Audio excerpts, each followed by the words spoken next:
Kia ora everyone and welcome to today's webinar, Getting Paid. My name is Christina Henare and I'm the Client Services Coordinator here at Montet Carter. I'm your moderator today. For those of you who are unfamiliar with the Zoom features, I'll just run through it with you quickly. If you select the audio settings to select and test your speakers so we know you can hear us, any questions that you have at the end, if you can, there is a survey that comes through at the end of the webinar. If you put your questions in the survey, we can get back to you on those. Anyone that needs to leave the meeting at any time can click using the leave meeting button, and you can always come back using the link. Without further ado, I'd like to welcome Michael, who is one of the associates here, and he's our guest speaker today. So welcome, Michael. Thank you, Christina, and thanks everyone for making time to listen into this webinar. I know you're all extremely busy, and it's testament to the topic of today's webinar that we have so many of you signing up here. Either that or you really enjoy the sound of my voice. I'm going to go with the former.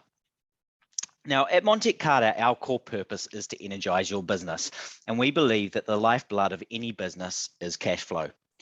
So with this core purpose in mind, we're here to share with you practical things you can do to minimize the downside of your cash flow at this time. Before we kick off, I just want to give you a thought for the day. This one comes from Sir Richard Branson. When a recession does materialize, many experts agree ready cash is the oxygen that every small business owner requires to survive.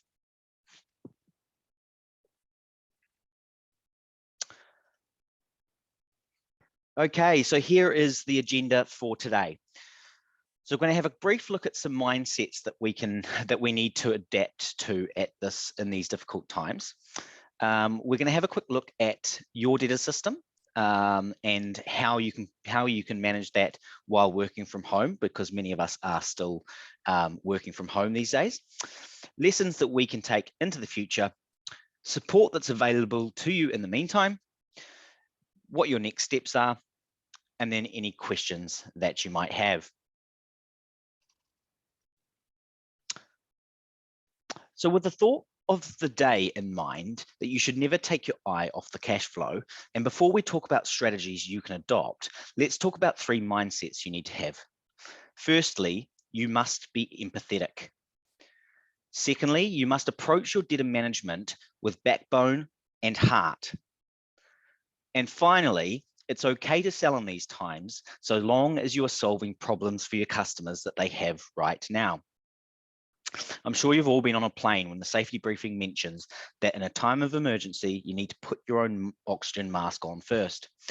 This is the same in business, as if your business falls over, no one wins, not your creditors, not your customers, and certainly not your team. So I spoke about being empathetic. Of course, it's not as simple as saying, right, oxygen mask on me, the customer must pay or we won't help. We have heard some horror stories of businesses who are stopping credit and ramping up their debt collecting without any thought of how their customers are coping. We know that this isn't you. So before we work out the best way to keep the cash flow going, we need a framework. This framework starts with empathy, which we define as the ability to see things from your customer's perspective and be prepared to do something about it. Hence the idea of giving customers options as to how they can pay you. Firstly, ask your customers how they are coping. It might be a really difficult time for them at the moment. Ask how their business is going.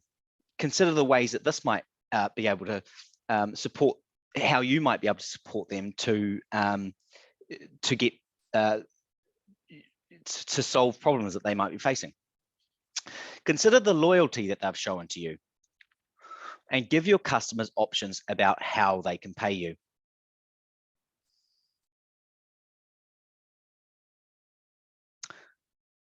Secondly, we need to have backbone and heart. So as long as we're being empathetic and giving clients choices, we can talk about how we are going to get paid. With backbone, it's okay to be paid for the value you are providing. you're running a business which is equally challenging in these times. However, it's important that you mix this with heart. Link this to your purpose statement. Consider different options that your clients might have for making payment. And finally, be flexible and considerate in your approach.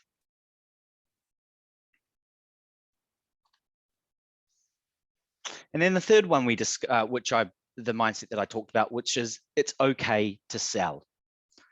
So long as your product or service is solving a problem for your customers, and so long as you're going to be paid for the work that you do. The spin cycle is a line of questions starting with situation questions, then moving to problem questions, followed by the impacts or implications questions, and then finally the needs questions or the next steps.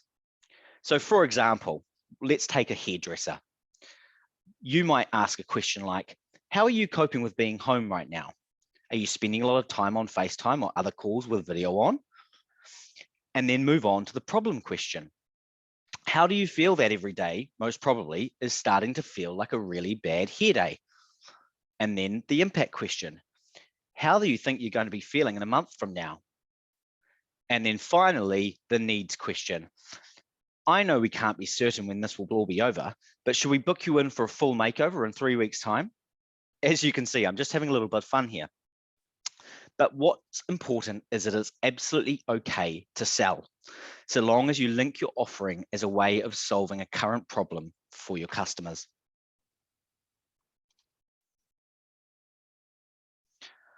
Okay, so now we've talked about the 3 mindsets you need to have. We can talk a bit more specifically about your debtor system in these challenging times. Firstly, I'll talk about best practice.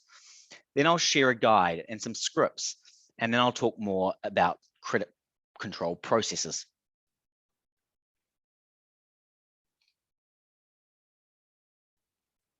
Essentially, nothing should change.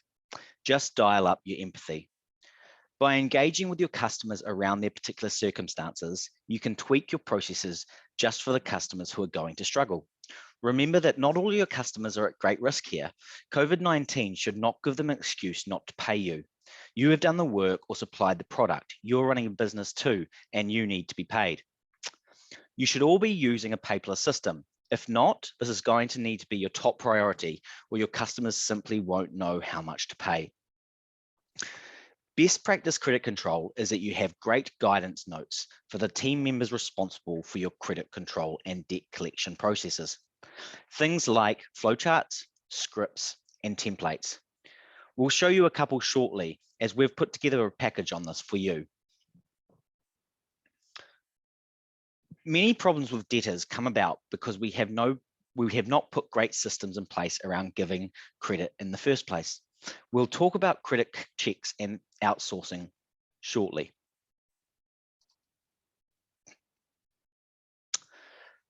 So here's a snippet of the guide and credit control scripts we've put together.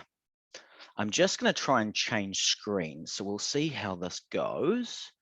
Hopefully that has worked.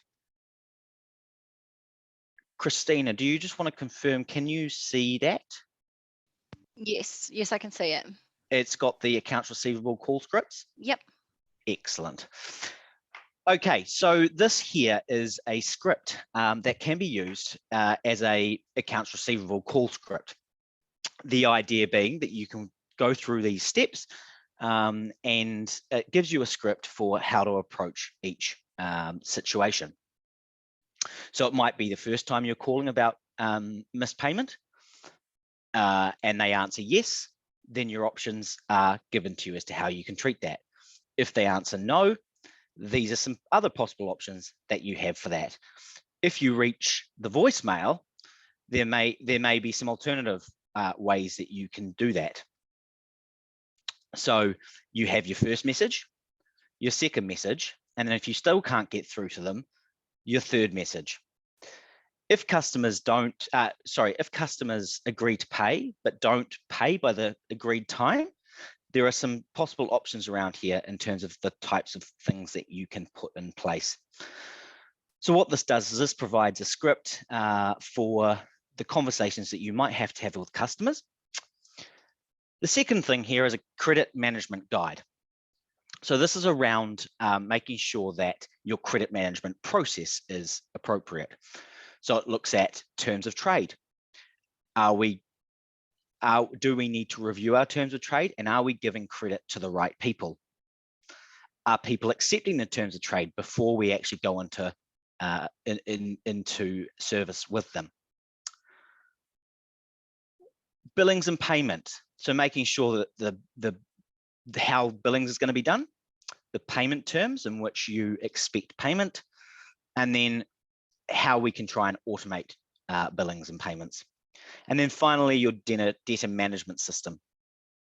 So this is around making sure that the collection of your debtors is as efficient as possible.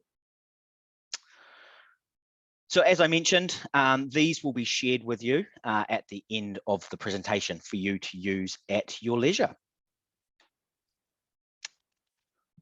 Right, so I'll just get back to the PowerPoint. Oh. Excellent. Okay, so it's important to remember that credit control is not just about following up on your debtors. It's a complete system from when you take a customer on through to when they pay you. As mentioned previously, we recommend that you outsource your credit management. We not only believe that this is best practice, it frees up your time as well. It is essential that you build a relationship with your chosen provider so they can understand your core values, your style of communication, and the language that you use, because it needs to align with your business. Having said that, outsourcing is best practice. It is not an ambulance at the bottom of the cliff. In the current climate, you can't suddenly outsource credit management for customers who are going to really struggle in these difficult times, as this is going to damage your brand and the credit controllers.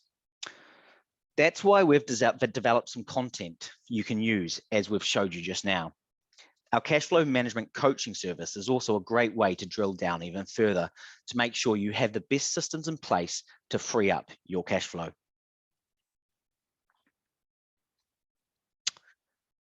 Now, as mentioned previously, running credit checks on new customers is what we recommend as best practice. You don't want to inherit other firms' non-paying customers, even in this current climate. Here's who we recommend you contact for credit checks for new customers. Credit checking should be a standard part of your onboarding process. That's why we include it in our cash flow management service.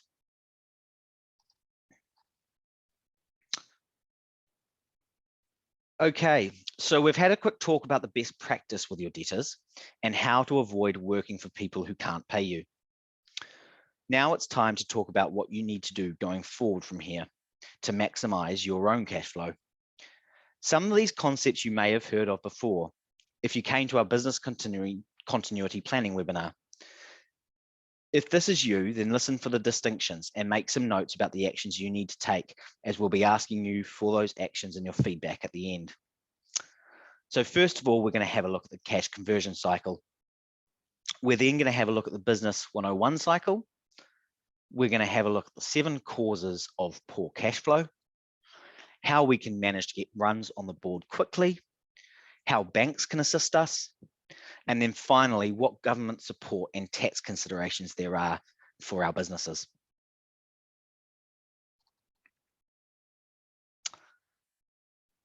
One of the most important ways to improve your business is to shorten your cash conversion cycle. In other words, get your cash quicker. What's super important in times of crisis is that all businesses speed up their cash conversion cycle so that the economy keeps working. Paying your suppliers more slowly just creates problems for other businesses who most likely are suffering as much as you are. They then go on extended terms with their suppliers and it becomes a really poor cycle. So let's take a look at a real example. Let's take a wholesaler. The wholesaler buys stock from their suppliers and on average must pay their suppliers 45 days after buying the stock. The stock doesn't sell at the moment it comes into the warehouse. Some stock sells quickly, other stock takes longer, and eventually some stock has to be discounted. On average, stock is held for around 60 days. When the stock is sold, credit terms are provided to their customers, but a number of the customers are not observing those credit terms. So on average, it takes around 60 days for customers to make payment. So now we can calculate the cash conversion cycle. 60 days average stock holding, plus 60 days to get paid by our customers, less the 45 days credit provided by our suppliers, equals 75 days to convert inputs into cash. In difficult times like we're seeing at the moment, this is where we need to ensure we have a plan in place to shorten this cash conversion cycle as much as possible. This is a process we would recommend you do as part of your business continuity planning. Using the numbers from your most recent management accounts, we can work out the above numbers and calculate your cash conversion cycle. From there, we can discuss with you how we can work together to shorten this cash cycle and free up more cash. For example, say your debt is a 50,000 and your turnover is 500,000 per annum. A 10-day reduction in your cash conversion cycle is worth $13,700 to you. That is cash that you could really do with right now. We recommend that you incorporate a review of your cash conversion cycle as part of your business continuity plan, so as to free up as much cash flow as possible. We'll talk about this more shortly.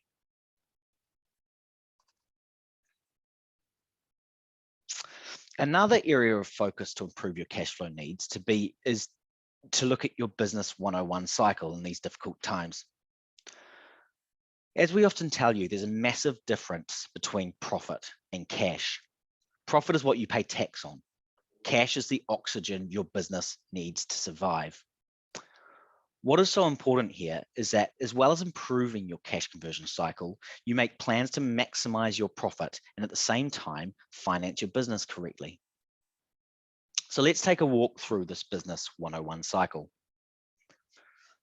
Starting at the top, as an owner, you introduce cash into the business to buy your assets.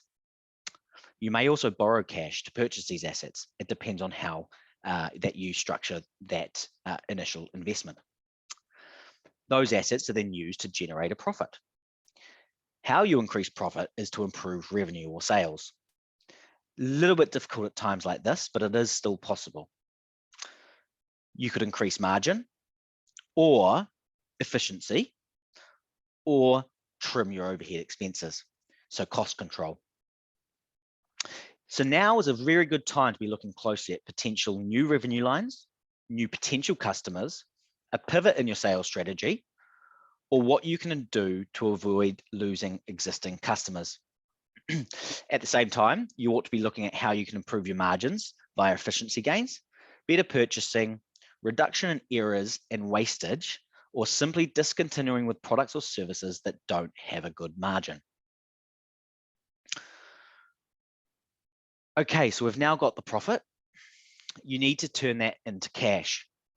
Profitable businesses can and do go broke all the time. You need to be looking at how you can maximize your cash flow using strategies to get paid quicker, reduce stock or work in progress, or by negotiating better payment terms with your suppliers. Now is not the time to be slow or lenient on debt collection. We need the money to keep spinning around in the economy, as we mentioned earlier. Likewise, you need to be very careful about reordering stock. Can you operate with less stock, or are there items that are likely to be in short supply? Other areas to help improve your cash flow are through better terms with your financiers. Can you go on to interest only, for example, on some of your loans? I'll cover more on finance shortly. Likewise, there are many tax concessions available right now too, so you'll want to make sure you access them. Again, I'll go through these in some more detail shortly.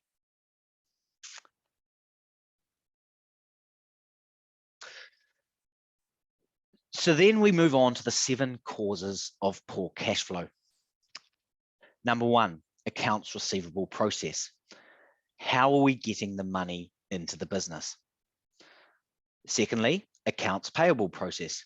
How are we ensuring that our suppliers are being paid appropriately in the right amount of time?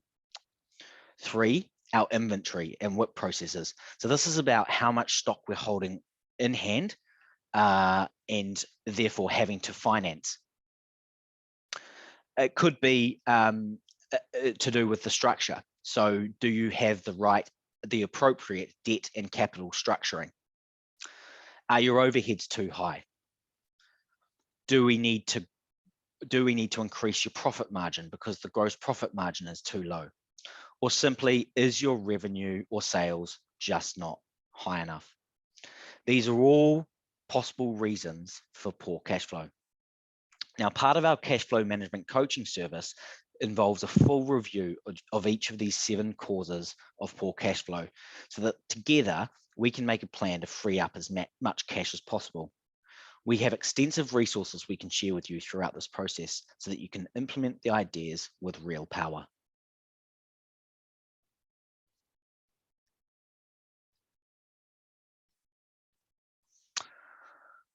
So how do we pull this all together in a meaningful way in our current climate and into the future? Outsource credit management where you can. Be careful here though, as if you suddenly enlist the services of a credit controller or debt collector with customers who you know are highly unlikely to be able to pay you, then you risk irreparable damage to your brand. So if you already have a credit manager, then use them for your customers you know should be able to pay during these difficult times. Don't let those customers use the current crisis as an excuse not to pay. If you don't currently use an outsourced credit controller, this is something we recommend you look at implementing as part of your long-term commitment to your overall credit management process. In either case, you're most likely going to need to deal directly with the customers who can't pay you. Remember the points I made earlier about being empathetic with those customers and use the guide and scripts that we have shown you. And remember the mindset, backbone, and heart. Revise your terms of trade and proposals. Make sure you don't perpetuate poor practice into the future. Once again, we have plenty of ideas we can share with you on a one-to-one basis as part of our cash flow management coaching service. The strategies you adopt here need to be tailored to your particular business. Remember to look at your billing process. Get customers onto repeating or automated invoicing where you can, so that you're never slow in getting your invoices out. Consider if it's possible to create contracts with your clients with more regular invoicing. For example, a deposit on acceptance of a proposal, or interim invoicing, or progress payments if appropriate. If you have additional or out of scope work, make sure you communicate that early and get acceptance from your customer in advance of doing the work so as to avoid a complaint or invoice query or dispute after the work has been completed. Also check that you have revised your price lists to ensure that the margins you expect are being preserved. A great way to do this is to use some time that you might have to do some back costing of the last few jobs you've done to identify if the returns you are getting match what you expected when you prepared the quote. Likewise, if you're in hospitality or retail, you can use this time to review your margins and your pricing. With so much cloud-based technology, now is a great time to be looking at how you can use automation to free up your time and your cash flow. As well as repeating invoices, consider how you can move your proposals or quoting process to a paperless and online option. Last, but by no means the least, take a look at your management controls and procedures about spending and invoicing. For example, set limits around what stock or products can be ordered. Consider how you can reduce your levels of stock or increase your efficiency in operations. Whatever you do, don't keep working for customers who don't pay. You are running a business, and right now you need to reduce your risks wherever you can. We'll cover banking facilities and fee funding shortly.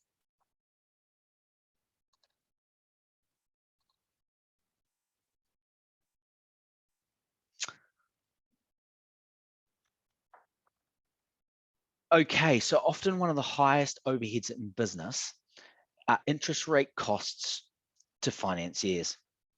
If you add the principal reductions required on loans as well, this can be a massive drain on the business at this time. Here's a list of the ways the banks or your other financiers could be able to help you. Perhaps you could be looking at increasing a temporary overdraft facility. You could look at reviewing and extending your trade credit. There's always the option of looking at asset financing. If needed, you could have a look at loan repayment holidays, deferment of repayments, or interest-only terms, extension of term lending periods, short-term and hardship loans, which are available at this time, short-term mortgage holidays, and also business credit card options.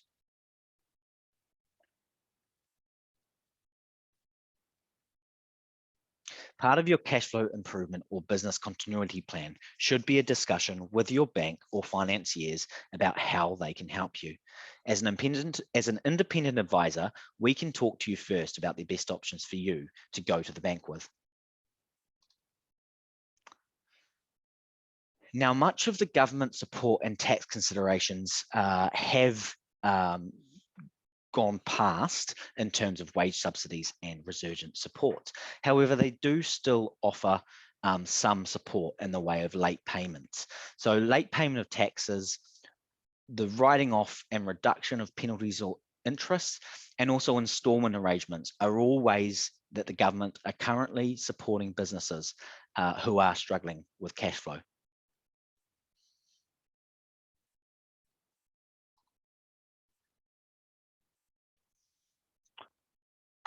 So we've set out for you the mindset you need to have in these difficult times.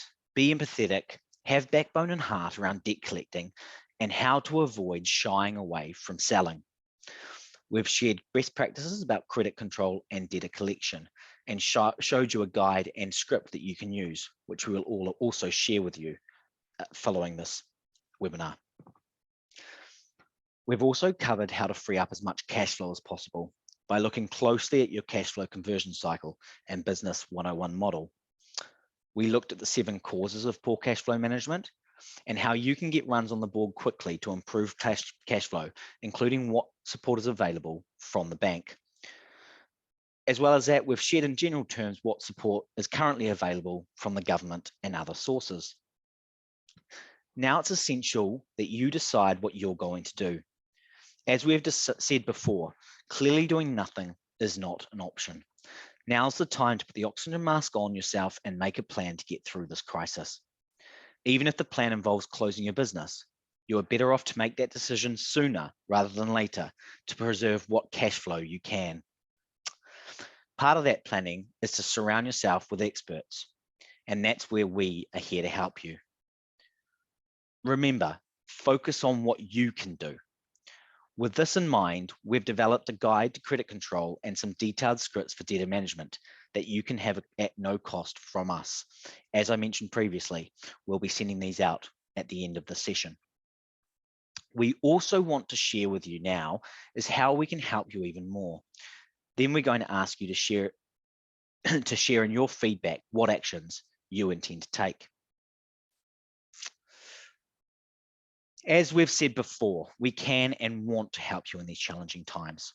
With all our clients, our recommended strategy is to complete a business continuity plan. Many of you are well on the way with this work, and we've been receiving fantastic feedback about how helpful this process is. But if you haven't done one yet, your business continuity plan is the place to start. It is a great foundation from which to build your cash flow improvement strategy. There are 2 options that we can recommend to complete the plan. First of all, meet with us online so we can do this together in one session of up to 4 hours, or if needed, 2 shorter online sessions. We can also do this in person if it would be preferable. The advantage of this approach is that we'll be able to make sure you get all of the entitlements to support that are available. We also believe that combining your expertise with our expertise will result in a far better plan. With all of these services, we have reduced our fee to 50% of the normal rate to support you in taking advantage of these options. The second option available is that we share our free business continuity plan template and guide with you so you can complete the first draft of the plan on your own. And then we'll have an online meeting with you for 60 to 90 minutes to finalize that plan. This option suits people who feel comfortable preparing plans themselves and are not inundated with other things to do right now. The risk with this approach is that with everything else going on right now, you may not get around to doing the plan. Again, our fees for the service have been reduced by 50% of what we would normally charge. Thirdly, another way we can support you is through preparing a cash flow forecast. Many of you are using these forecasts as a basis to support finance applications to the bank. Of course, you should be acting like the bank too, don't forget, in that you have advanced money to your business and you need to be sure that you will get repaid. Preparing a cash flow forecast together allows us to share with you many ideas to improve your cash flow in these challenging times. A combination of finance, government, and tax assistance and cash flow improvement tactics are needed here. So your cash flow forecast is the step that identifies where the improvements can be made. Having a cash flow management initial coaching session will help us to show you how to implement the ideas from the forecast. Consider it an opportunity for us to show you the full extent of what is possible in your business. We are very confident that once you see the value and improvement in your cash flow, you'll want to continue working alongside us with ongoing cash flow management coaching. But at this stage, we are only asking you to commit to one session with us. Now, we appreciate it may be difficult to commit to spending money at this time. That's why we have made the cost of these options half of what they would normally be.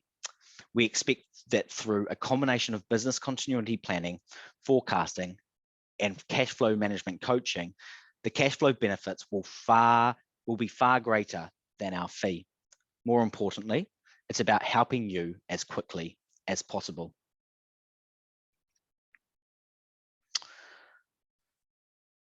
Thank you for making the time to attend this webinar.